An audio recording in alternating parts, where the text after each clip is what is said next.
priatelia, pozdravujem vás. Som spisovateľ Toronto Nara. Nachádzame sa v Banskej Bystrici v centrálnej mestskej zóne. Nachádzame sa na Hornej ulici, ktorá je priamo súčasťou centra mesta Banská Bystrica. A ako máte možnosť vidieť, nachádza sa to tu vo veľmi zaujímavom stave vzhľadom k tomu, že sa zaujímame o cestovný ruch, respektíve o to, ako z tohto cestovného ruchu ťažiť. A práve preto, že jednoducho tí, ktorí sa majú starať, sa nestarajú, tak ekologická hliadka spisovateľa Toronto Naru sa rozhodla mnohé tieto miesta čistiť. A práve preto dnes, v sobotu 7. marca, ideme čistiť práve toto miesto.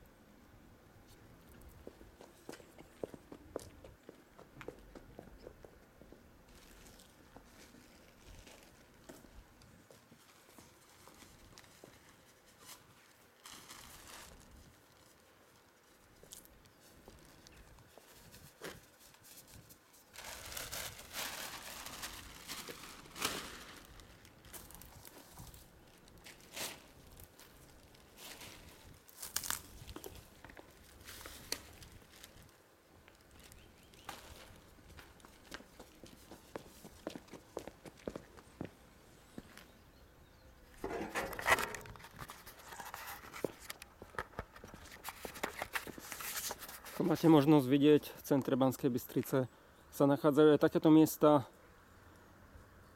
Toto je stav, ktorý je teraz. O chvíľku sa do toho pustíme a opraceme to.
Ako vidíte, milí priatelia, mnohokrát stačí tak málo vysúkať si rukávy a miesto upraté, aby sme tak mohli skutočne budovať cestovný ruch na Slovensku.